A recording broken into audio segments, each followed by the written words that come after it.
Hello, welcome to the Power of Our Story. We are a place of safety for our protectors to process the journey together with others that get it. We are building a tribe in the gap where we are losing our protectors to hopelessness and suicide. We do this by storytelling as our stories connect us. You can reach out to us at the Power of Our Story and meet our amazing community that cares about you and understands. Please don't spend years suffering in silence.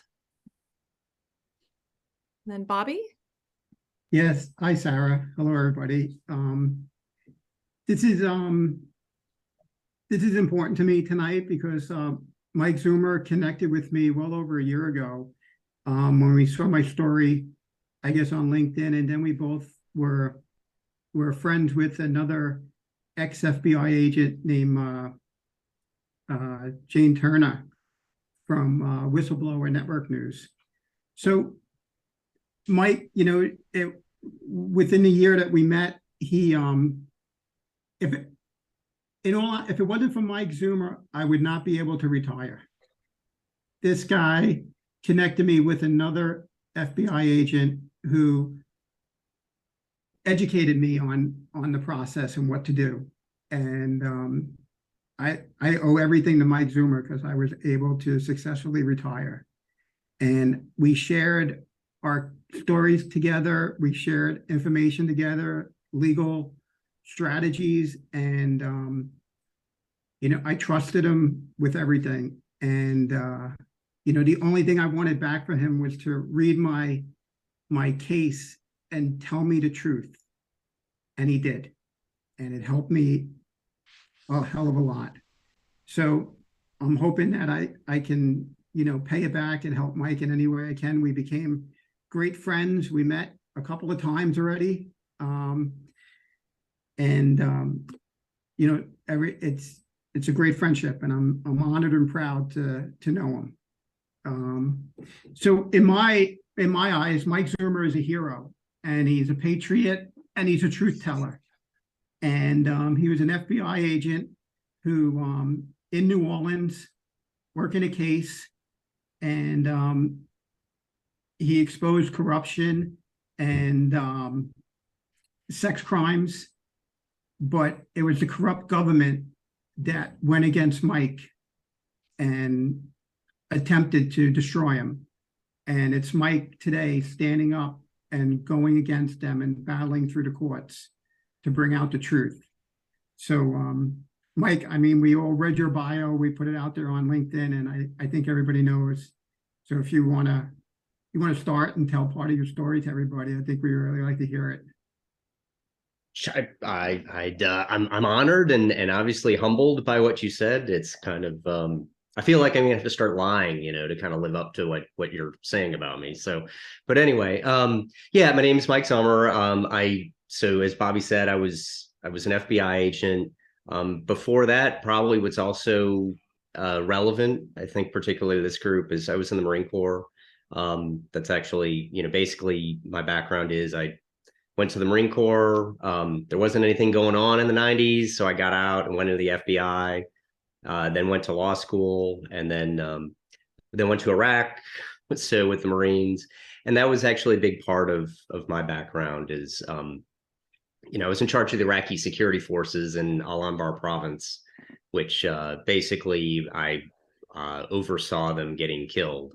And so so I brought that back with me, and that's really probably where I started having my biggest issues. And with PTSD and suicidal ideation. And so kind of didn't really work through that very well on the way back. And then came back, finished law school, went clerk for a federal judge for a year, which was really important.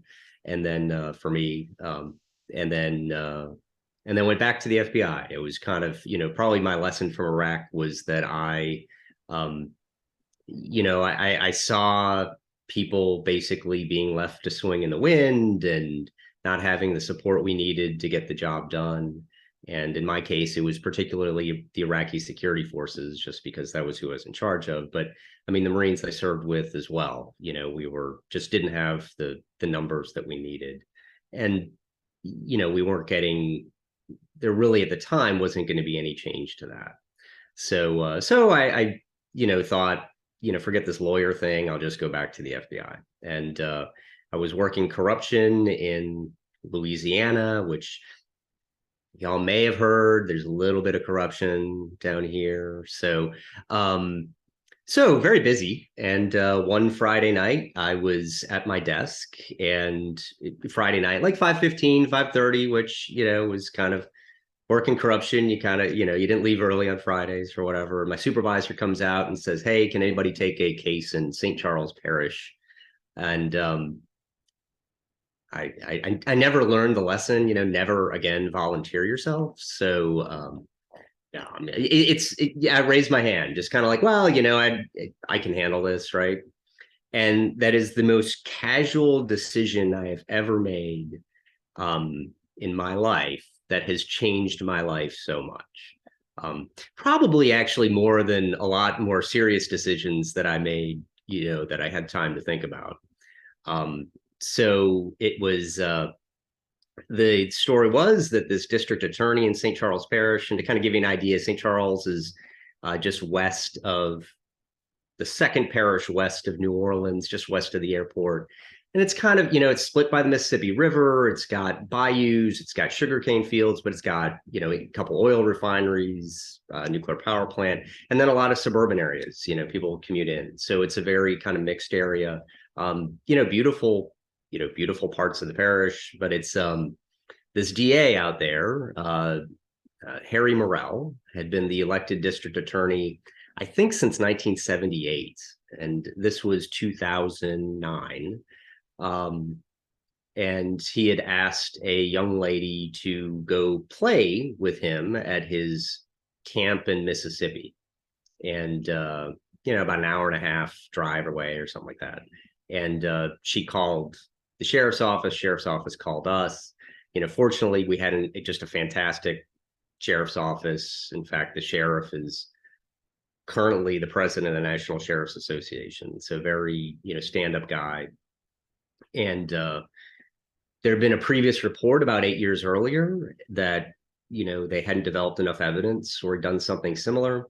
So we open a case, and so it begins. And we can't develop enough evidence on him right away. And then April 16th, 2010, a young lady by the name of Danielle Kime McGovern called 911 because Morrell had come to her apartment and sexually battered her.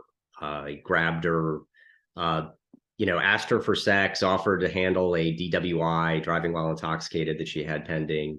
And she had a felony conviction. Danielle had a rough life, and, manifested itself in, substance abuse. And so she was, vulnerable to this guy. At that point, kind of in his late 60s, she's about 24 at the time. Comes to her apartment, asks her for sex, take your pants off, like that sort of thing. She is able to get rid of him by saying she has to go pick up her son. And then on the way out the door, he grabs her and feels her up. And so she calls her mom, calls the court supervision officer that she had at the time, and they say, call 911.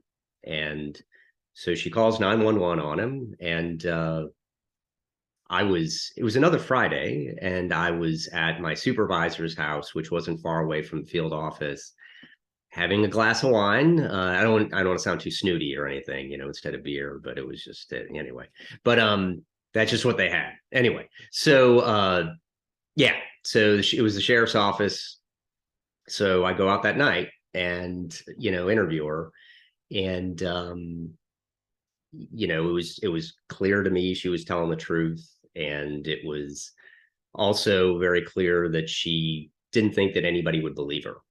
And so what that began, probably trying to think, that was probably 2.5 more years of, she didn't want to, she wanted to cooperate, and then she didn't want to cooperate. And then she had some issues again and lost track of her, and then got back in touch with her after about another year. And she had gone in to see Morel on behalf of a boyfriend without telling us. And there was, things that happened, nothing that was ever kind of went completely, like clothes never came off as far as we could tell, but it was, he continued to basically take advantage of her using at that second time the boyfriend's charges. So and after that we were able to get her into some treatment, and that really made a big deal. It really helped a lot.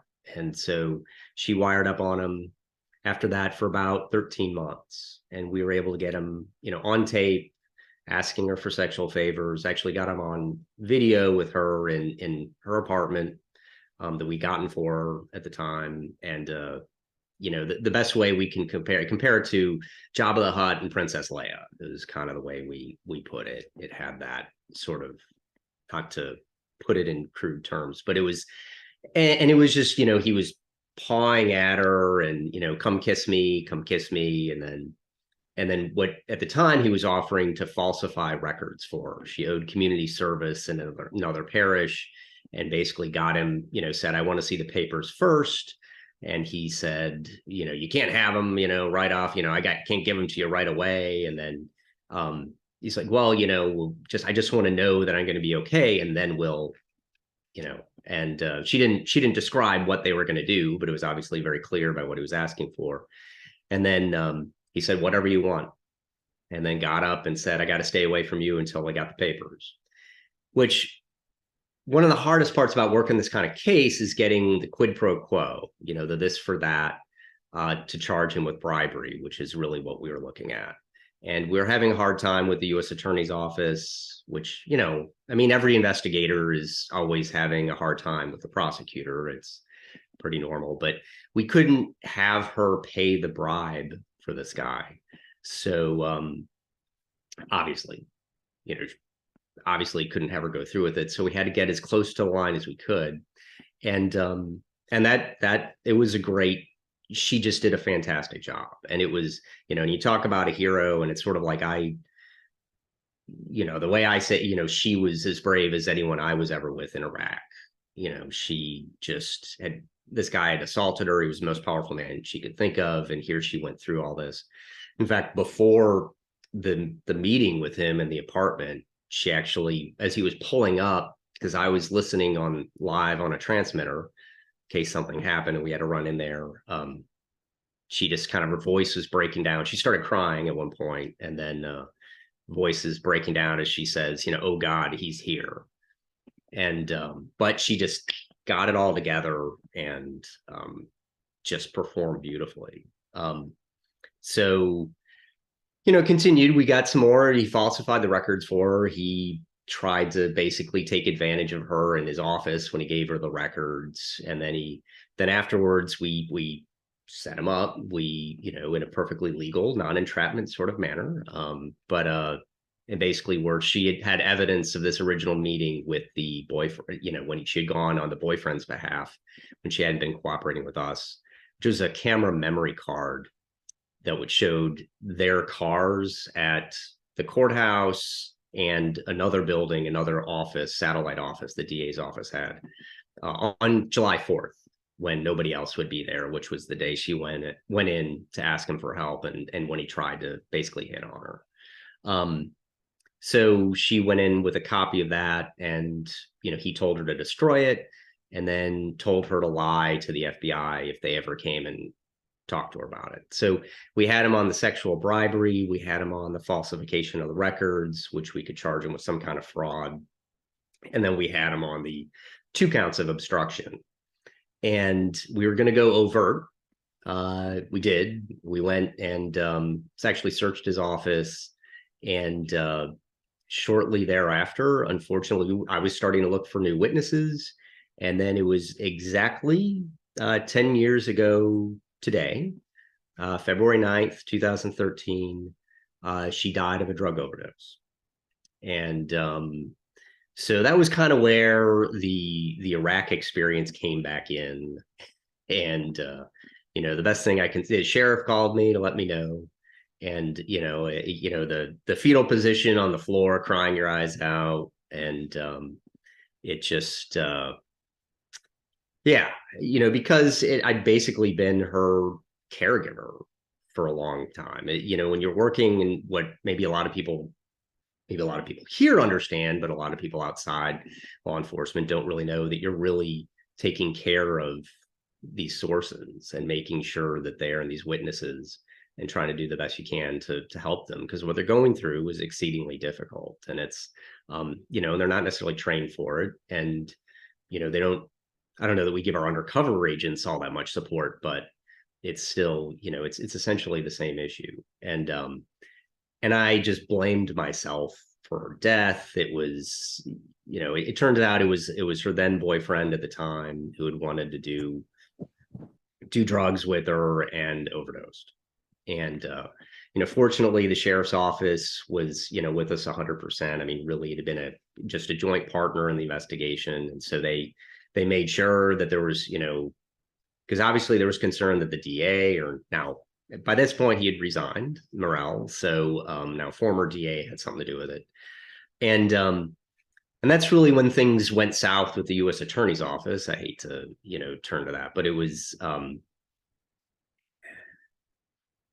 And that was part of where the Iraq experience really came in, because they just wanted to throw this thing aside. They declined the case.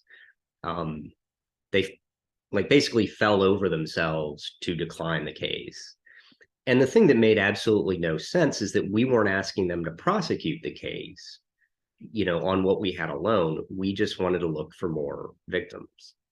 And, because we knew there were more out there. At the time, we knew of 3. Actually, the point she died, I knew of a 4th. So, and of course, everything we had on tape, and was actually, from my reading of it, was admissible.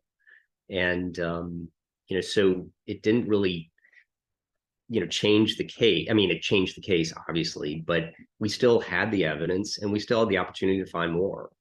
And they wanted to sweep this thing under the rug. And turned out that there had been a scandal at the U.S. Attorney's Office. The New Orleans office had been very good for a long time. They had an online commenting scandal where the U.S. attorney resigned, and then they were commenting online about cases. And got caught, and then that resulted in some resignations, retirements, and they just really lost, just kind of fell apart. And you can actually see the numbers. Their corruption convictions dropped precipitously after that. And, I'm sort of, trying to deal with this case that they weren't happy about anyway. There'd been a lot of arguments with them. Before she died, one prosecutor had, basically taken himself off the case. So, because they were, a sexual bribery case is not easy. And what I found out after they declined the case was that the first assistant U.S. attorney, who's the number 2 federal prosecutor, had owned, or did own, a condo and another piece of property with Morrell's defense attorney. So we had this conflict of interest, and this guy is then, I reported it up my chain of command. They contacted the U.S. attorney at the time. And then this guy transferred the property that he owned with the subjects, with the defendant's defense attorney. He put it in his living girlfriend's name. And he did it in a transaction where basically he lost 2/3 of the value of the property. So basically just looked like he was just switching the property around so he could say he no longer own property and no longer had this conflict of interest. And so that, was a problem. So you see this basically corruption in the U.S. attorney's office. We had a meeting. This guy with the conflict of interest was in the meeting and led the charge to sweep this all under the rug. They came up with every ridiculous excuse they could. And that's where sort of, my own law degree and experience as a clerk, came in handy because, I could argue back. And ultimately, I reported them to the Office of the Inspector General, the OIG. That basically went nowhere, and they conducted an investigation. I didn't find out until years later that the OIG then swept everything under the rug and basically held that decided that the guy who had, when he transferred the property to his living girlfriend, that was A-okay, that was a perfectly ethical transaction. And, it was, of course, in their report, they didn't describe what the transaction was. He just said he no longer owned property with the defense attorney. So, and of course, the OIG never told me what they came back with. And in fact, I was told the opposite. I was told that they were going to try to punish this guy. So we kept going. We kept pushing. And, with Danielle on my mind and all that. And it was, I became very close with her family and, keeping them aware of what was going on. And we kept pushing. And, and it wasn't me alone. And at the time, I had the support of the management of the FBI. But we found a few more women. Then we got a few more women, former victims, I should say. And then we got a new U.S. attorney in who wasn't great, but he was willing to reopen the case in their office. And it's really important to have them involved because they can get you subpoenas and other court orders where you can get more evidence. And so when they did reopen it, that helped a lot. We ultimately identified 22 women, 5 that Morel had oral sex with. One of those he had essentially orally raped because she was owed past due child support that he was going to collect for her through the DA's office. And the 8 others that he had engaged in some form of sexual battery, physical sexual abuse, and 9 others that he'd asked for something, either sexual favors or something, like sexual favors, that meet me out later or that kind of thing. So it was, and we got approval from DC to charge him with racketeering, which is kind of it's the sledgehammer. It's the big charge that you can go after people with. And in fact, you need approval. It isn't something that the U.S. Attorney's Office can do themselves. Everything has to be sent up. I actually drafted the memo. It was like a 100-page memo, all the legal issues, what can go wrong with this case and what is our, argument, how are we going to prevent that from going wrong? Deals with all the witnesses' issues, and DC approved it. And which is also a really big deal. And then after they had approved it, so in the meantime, while this was going on, as we're still working that case, they start killing off my other cases because I had other corruption cases. And basically, because I had reported one of their own to the OIG, they didn't want to prosecute any of my cases, not just the Morel case. So they killed 2 really viable public corruption cases. Basically, the Department of Justice let 2 corruption cases, relatively high level people in Louisiana, just get away with it because they wanted to retaliate against me. So in the meantime, obviously, I'm also kind of dealing with the depression and this, and everything, kind of Iraq kind of coming back to me. And but for me, this was sort of the corrective experience because it was, now I can actually do something about it. In Iraq, I couldn't do anything. I couldn't change anything. I couldn't make Baghdad do anything differently. I couldn't couldn't change policy. I couldn't make more Marines miraculously appear. But here, I could see this thing through. And so we had the approval for the RICO, and basically the local office in New Orleans decided that they were going to take over and they weren't going to charge this guy, even though we had permission. They wanted to make a deal. And over a couple of months, they basically pled him down to a 3-year maximum sentence of harassing a witness. And RICO is a 20-year offense. 20-year max, from a 20-year max to a 3-year. And then there are actually multiple other charges that could have been considered. We probably had them looking at several decades, maximum sentence down to a 3-year max. And to kind of put it in perspective, I had 30 convictions, or about 30 convictions. And this was a tie for the lowest possible sentence of any of the cases I had. And, but the absolute worst thing that I'd ever investigated someone doing. So he was, and then the other thing that really, really pissed me off was that they covered everything up. We found the 22 women that I had described to you. They took all of that out of the court record that was going to be filed with the charge. And that was really designed to make sure that nobody knew that we had found that this guy was a sexual predator. And to put it, just to kind of put it in perspective, when I told the rape victim about this, and one of the issues with the rape victim was that, I was the one who dragged it out of her. She told one other person in 20 years. And so, you drag that out of somebody and then they're not going to do anything with it. And then when I told her about it, that they had basically didn't include what had been done to her in the factual basis, she said, I was erased. And so it's very similar. It's very close to what they did in the Jeffrey Epstein case. In some ways it's, no, they didn't contact it, completely violated the Crime Victims' Rights Act. And so after they made the deal, I said I wanted to notify the judge and in the case, and they sent me on a wild goose chase, get permission from DOJ.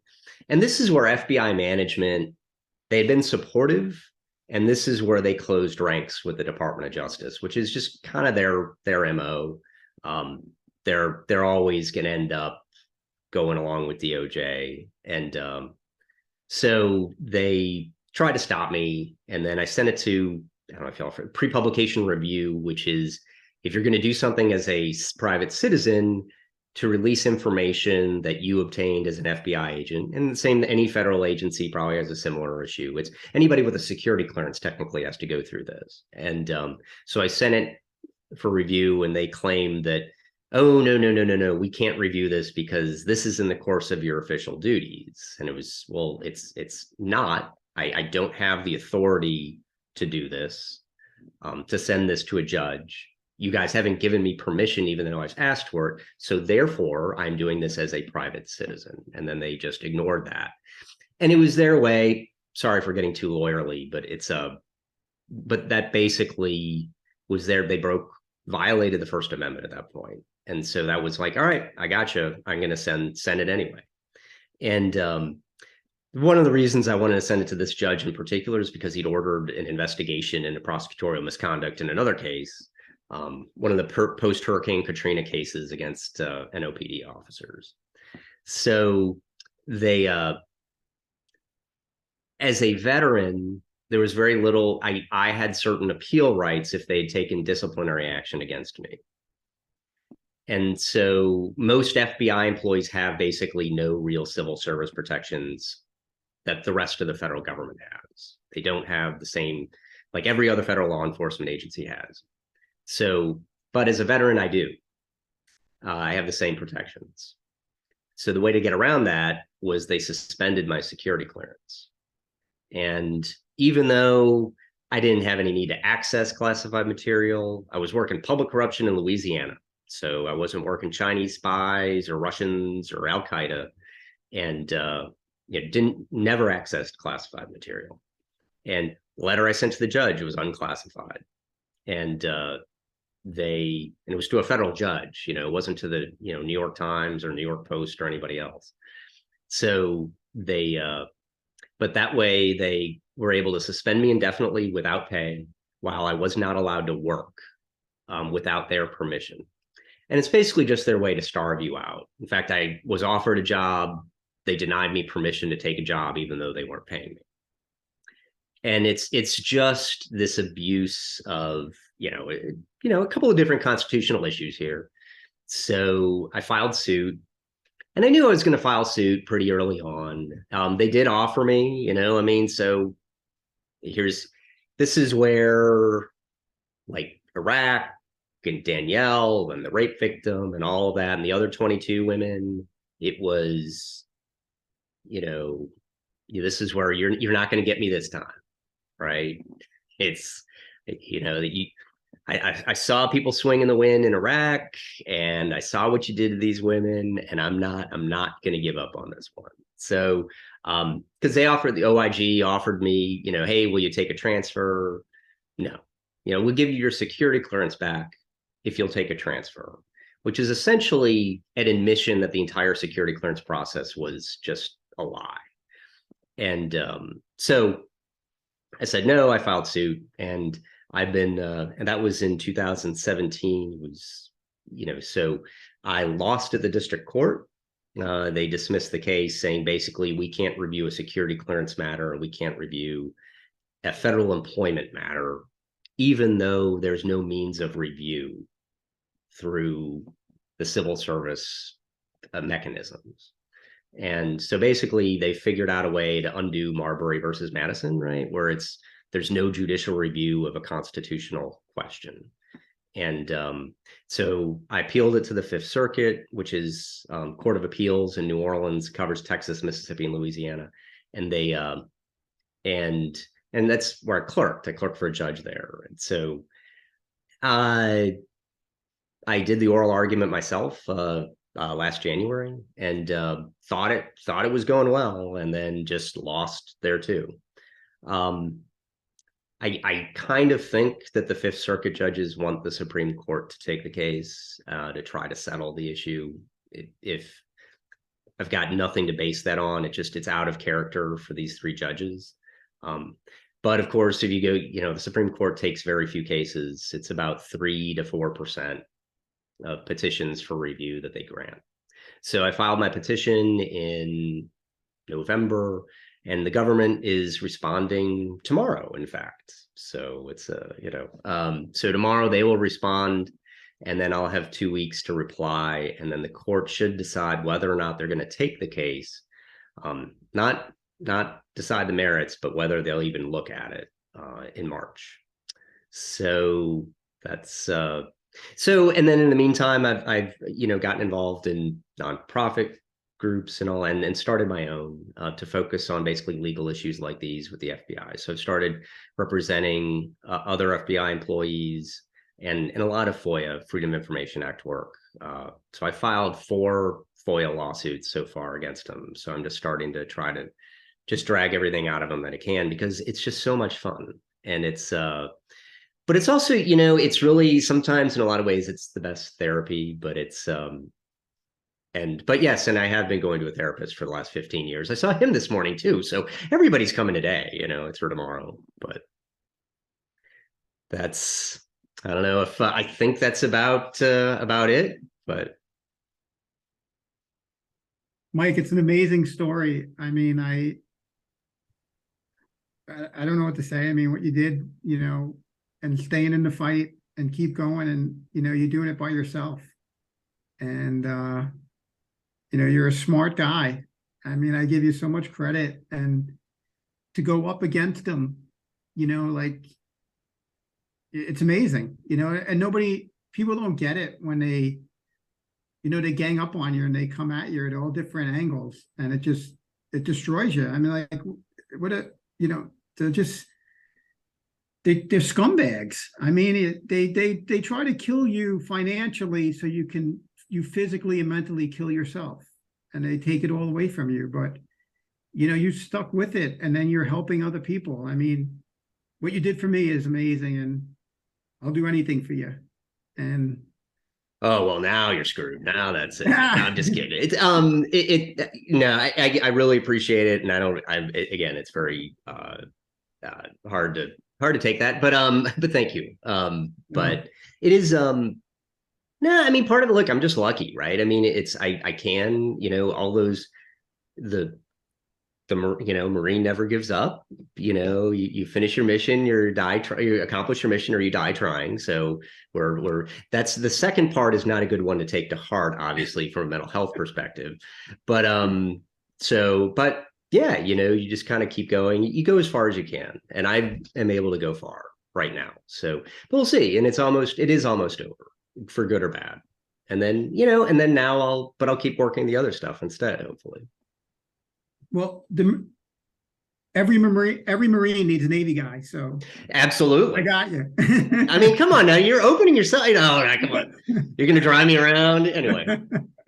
I'm a good driver. Yes, you are. Yes. No, man. Look, I feel like I did very little. All I did was put you in touch with someone, and I'm so happy I did. I'm so happy you're getting your retirement, man, because Thank you. it is, Thank you.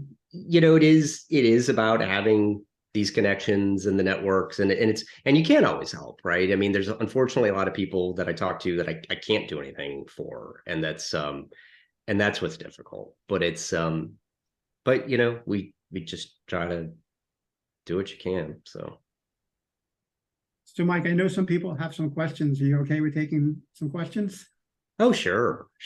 I mean, Sarah, you want to pick on who goes? Sure. G. Hey, thank you, sir. Appreciate it. Mike, man, I could tell that you were definitely forged in the fire here, man. I can appreciate your story, and man, you're resilient. You're a warrior, bro, and I appreciate you for that. I have specific questions, and I want to keep in touch. But my question for you currently would be, don't you guys have a union that should back you up? That should kind of look for your just defend your rights and so on and so forth, man. What happened there? I want to compare it to what might have happened to me. Yeah, it's funny because this comes up a lot. Bobby and I just did another round table, and it came up, and it's I cannot say enough bad things about the FBI Agents Association. It's they're just not innovative, and they're not willing to do anything other than sort of be your standard disciplinary administrative representation.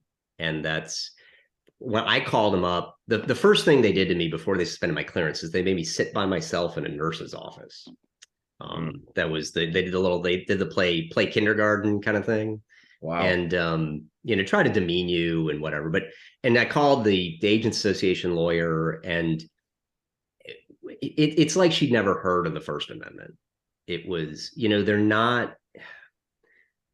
Look, and I'm not, so far I've lost everything. So, let me start with that.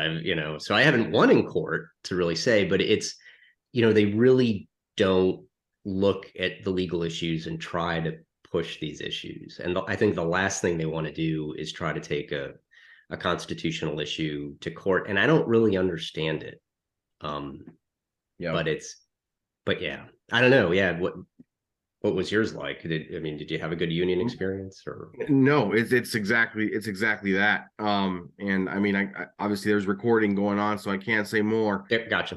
But I mean, there's other stuff that I want to talk to you about also within, the agencies, not just agency. Yeah. And I think we gotta connect offline, man. But yeah, thank you so much, man. I got so many more questions, but I'll let Sarah, go ahead and call on somebody else, man. Thank you for sharing. It's truly amazing for what you've done. Oh, thank you. Thanks, G. I'm glad you're here. David. Thank you for sharing that. I am captivated by your story in so many different ways. And for everybody here that knows me, I've got sticky notes going all over the place here. I have a million questions, but first, the comment is one of the things that it's a tagline on my email. It says, "Earn your badge every day." And man, you've done that. and you are like Goodell said, you are the definition of resiliency in this fight. And what an inspiration and a leader by example. So thank you for doing that. Thank you for all the work that you do to support everybody else, from Bobby on down to all these other cases you're representing. It's really special. I came from a small agency, 52 officers at max during the course of my career. And this shit happens at all levels, dude. It really does, from the smallest municipal departments like where I came from to all the way up to where you were. And it blows my mind that we eat our own in this way. And it's just not how I'm programmed. I just don't get it. I follow the Jocko Willink philosophy of, extreme ownership. And, it seems like everybody else in government just couldn't be any more contrary to that. But we always talk about the they, and it's a very interesting word for me. And please don't take this in any negative way, shape, or form, because it's not intended to be. But it's something that I always hear and I focus on. I've used it too. There's such a multi-level systemic failure here, from the agency to the justice system, all the way up through the Supreme Court, the people that you work with. And then I always wonder, like, who the they is, because I know in our agency, which was small, the they was constantly rotating through because of retirements, and to get up to the they at the top, it takes time. It's not 5 years on a job and all of a sudden you're the director of the bureau. Like, it doesn't happen that way. Whoever the director has been there 20, 25 years or more. So I would be interested to understand your perspective of who the they is. Was there specific people that seem to be targeting you? Is it the system? Is it the process of getting to that top spot that corrupts absolutely, based on power? Are they protecting themselves? Are they protecting the institution? Common, maybe both. I'm curious to understand the they. Yeah, I mean, great question. I think the primary they was the SAC or SAC, and of the special agent in charge of the New Orleans field office at the time, this guy named Jeff Sellette, who is my primary defendant. I didn't do Zummer versus the FBI. It was Zummer versus Sellette, just to make sure that he's remembered forever. But anyway, but he, I think for him, I don't know exactly what his motivations were, but it was definitely this. I heard he had a reputation of being vindictive, but also I think that there is, the day they walked me out, my thought was they don't want us, meaning the field, the field agents, the street agents, to be writing letters to federal judges about federal prosecutors' corruption, because then we'll start writing letters about federal managers, FBI managers' corruption. Because there's actually even more of that, like the way they sort of manipulate cases and manipulate resources, not to the point where you're not falsifying evidence or anything, but just to serve their career interests. And so then to kind of go, who does it benefit? I think they are covering for themselves and the institution. And I think the management and the FBI, I mean, my theory on them is that they work up the ranks by being, by protecting the institution, and then, sort of manipulating issues to make themselves look better. And one of the I think one of the reasons for that is because you don't have to go into management. Unlike the military, it's not up or out. You can stay as a street agent your whole career. And so you get a lot of really good investigators, and then these knuckleheads that go into management. And so as far as why, the SAC had so much, the security division, which handles security clearances, they kind of, at the time, were really listening to SACs, and probably still are.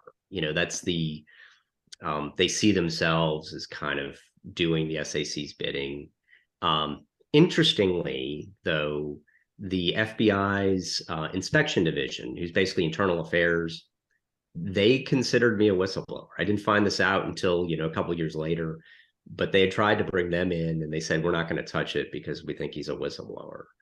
even though technically it didn't meet the law for FBI whistleblowers, because judges aren't covered if you report to them. So, so there were good actors in there, to their credit, and it's just hard to kind of separate out who exactly the bad ones are, and that's kind of what I hope to do is keep trying to expose them. So, in fact, interestingly enough, Salette went on to become the number 3 in the FBI. This was in, I think, 2021. 9 months later or so, I got a call that he had suddenly retired. And there are rumors about why he suddenly left 9 months after getting this big promotion. But I filed a FOIA lawsuit on it, so hopefully I'll find out. But there are theories that there's some allegations of misconduct of his own out there. Interesting. Again, it happens at all levels, and you're right. The turd always seems to rise to the top of the hole. And even in the small agency where I came from, the one kid that was seniority wise beneath me, literally we shared a supervisor he and I were the proactive unit, and with our boss, and he would literally send pictures of like his defecation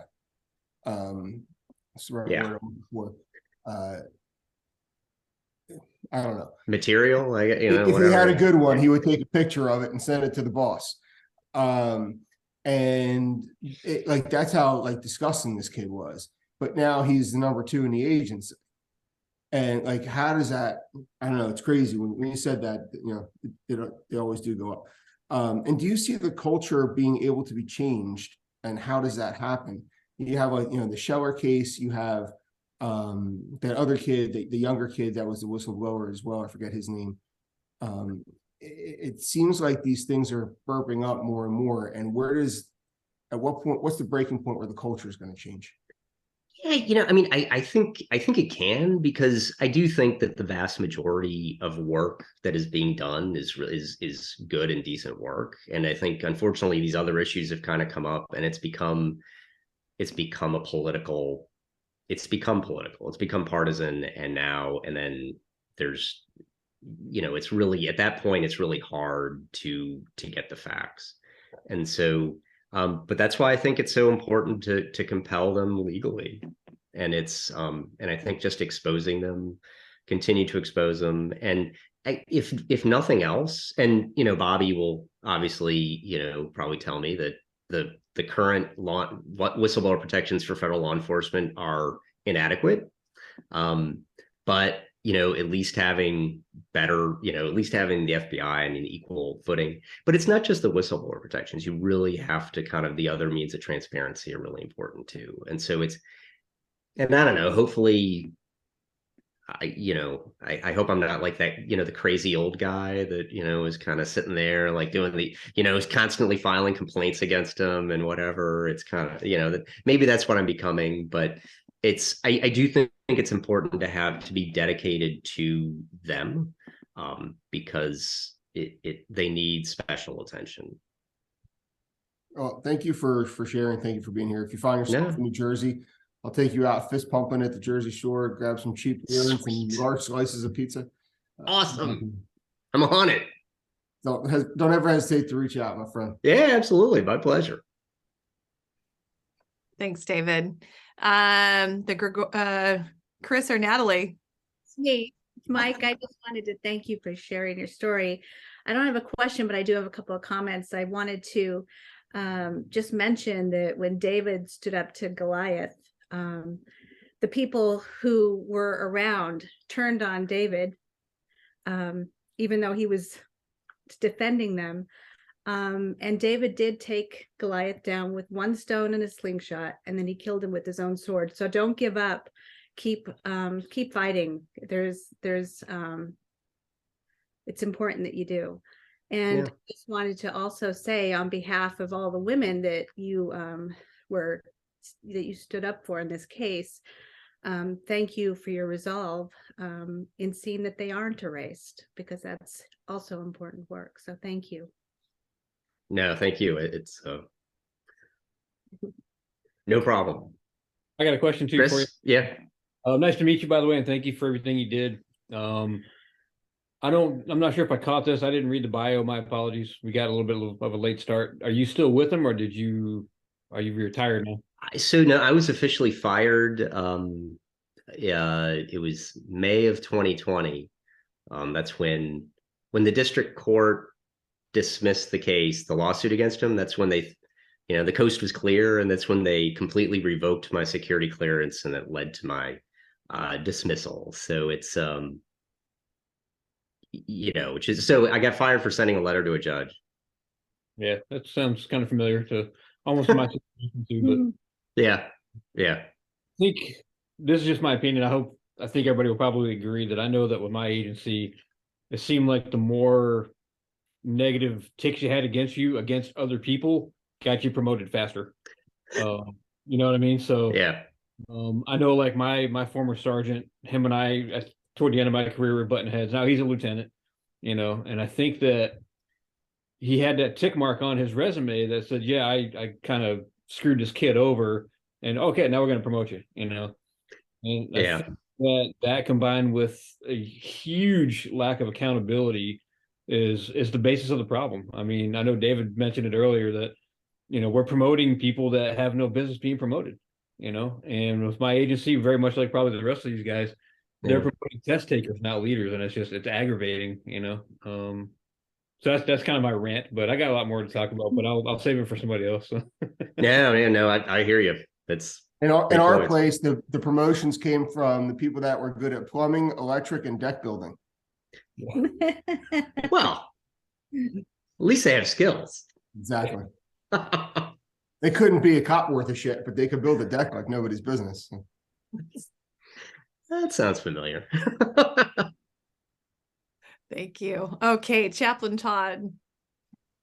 Hey, Mike. When I first heard Bobby's story, I couldn't help but admire the level of bravery that he had in defending this woman that was, really just being treated horribly. And I have that same admiration for you. It takes a lot of guts. But moving on with the theme that David and Chris moved with, I'd like your opinion on someone that was connected to the case who's now the head of the DOJ criminal division, Ken Polite. Speaking of turds rising to the top. Yeah, it's yeah, so I don't know if any of y'all saw, like, I actually got a few of the women involved in this, one of the victims, Danielle's mother and sister, and then actually a couple other women who in another case had an issue with his office. We all wrote letters to the Senate. I sent them all, sent them to 33 members of the Senate. So I got 44 votes against him. So I have a very dim view of Mr. Polite, is how he pronounces it. And it's he's a smart guy, he's a nice guy, but when he was appointed, he was just too young. And he's like maybe 4 or 5 years younger than me. And it's and he was put in charge of this office that had serious problems, and he didn't have the ability to get it straightened out. And then I think what he just sort of expected, and I think a lot of these political appointees, and the whole political appointee system, I don't know what better means, but it's to me it's just kind of ridiculous, because these guys come in, they're in there for a couple of years. They're not the ones working the cases. They're not the ones making these things happen. They're not in court. They're, what they are is there's some sort of level of review, and then they get up at the press conference and take credit for everything. And I think that's kind of the problem with him. And it's it's bizarre. I think the reason he got appointed to be the head of the criminal division is because of Cedric Richmond got his job in the White House as a, I think, domestic policy advisor. And Cedric Richmond was a congressman in New Orleans. He was my congressman at one point, and he, I think he got that job. I assume. I don't exactly know how, but it's I just think there's so many better people who work in the Justice Department who could have been just as politically palatable for that position. And I think it's a shame, because I think there's some really, really great prosecutors who don't have that opportunity. And, his office violated the Crime Victims' Rights Act, and nobody cares. So, and in fact, to me, what also really angered me about it is it was the same thing basically that Alexander Acosta, was forced to leave his position for, on the Epstein case.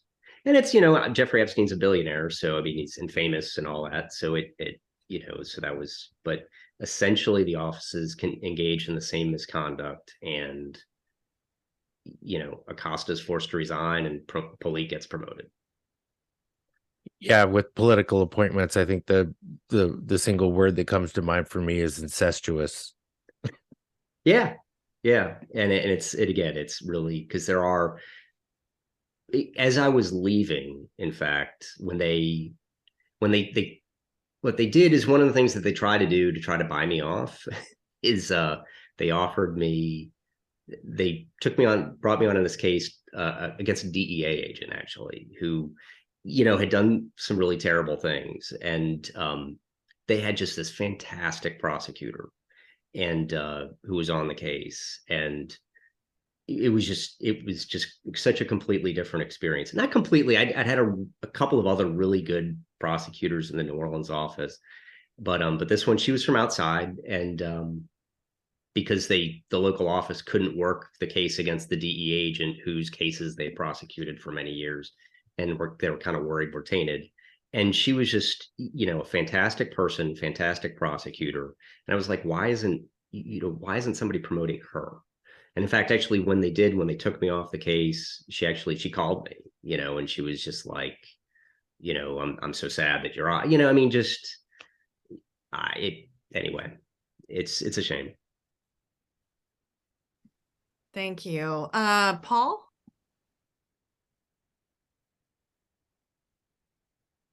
Mike, the first term that comes to mind for me is courage.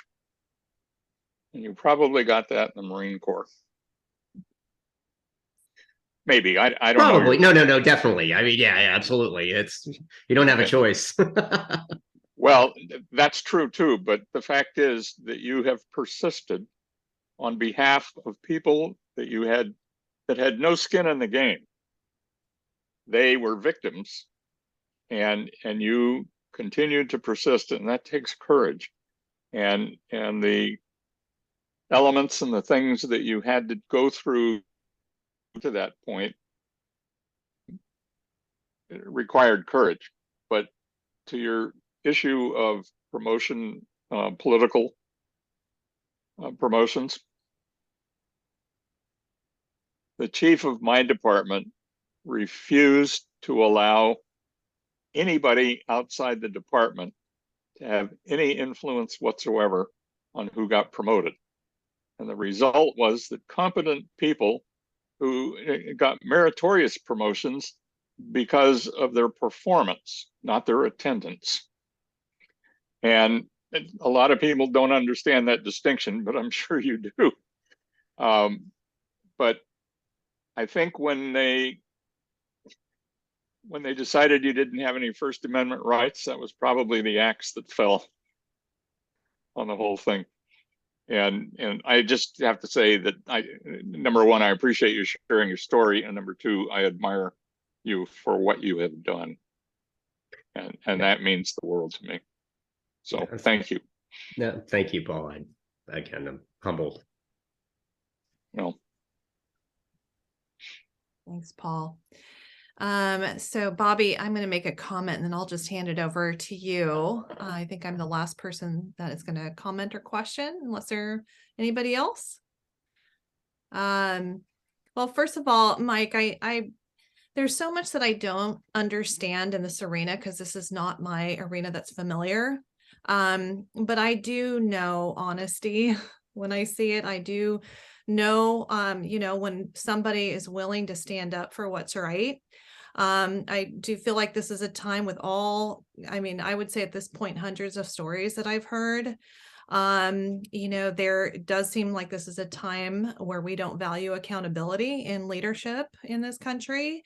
And to find people like you and Bobby, and I feel like, the people on this group, they really do value people and they value what is right and wrong. And, they value wanting to protect people because of what happens to a person's morale when there's so much betrayal.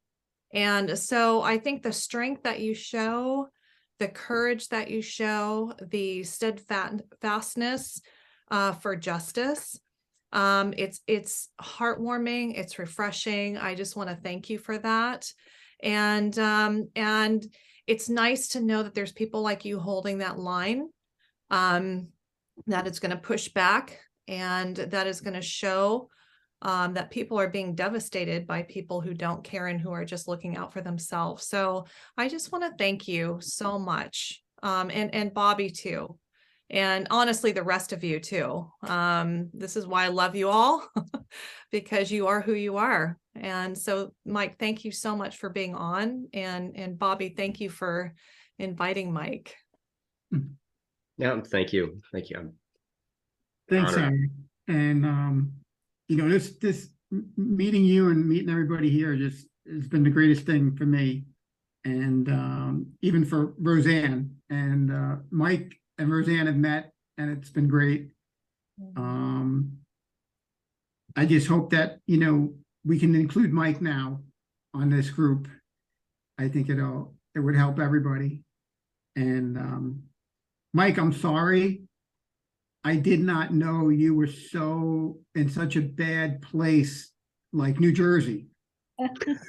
I did not. I knew New Orleans was bad, and I just thought Jersey was worse, but holy shit. So now you and Dave really have something in common. So I can move away from this a little bit because, I'm in the great state of Florida.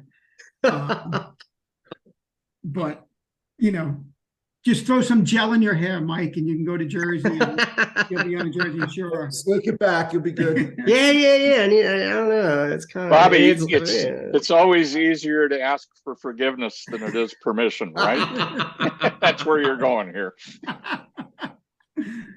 You're in the tribe now, Mike. Thank you, My Jeff. feet are firmly planted here in New Jersey, but my soul lies in the South for sure. Look, I'm so grateful for this. And I think even Mike, thank goodness for the things Mike and I have been through and experienced. Like, we can laugh, and Mike's still got a major fight ahead of him. He deserves his retirement. He deserves the truth, and he just what's right. And we all, there's bad people out there. And, when Dave, when you brought up who's the they, the hole's so deep. And it's the upper echelons, and then it's the ones below them that are afraid to expose the upper echelons anymore. So it just gets bigger and bigger and bigger. And that's what I went through and I see. And poor Mike is the same thing. But I'm glad tonight went real well. Sarah, thank you very much. I appreciate it. A little nervous trying to work a script here, but Great. Of course, I'm always great when I get going. It's not bad. You did a good job, Bobby. Thank you. Thank you, Paul. And Mike, Great work, man. I hope you will come back and join us. No, I'd love to. Really appreciate having you. Thank you. There is therapy here, And it's so much cheaper. We don't have those kind of letters behind our name, but we do listen. No, I get it. All right. Thank you.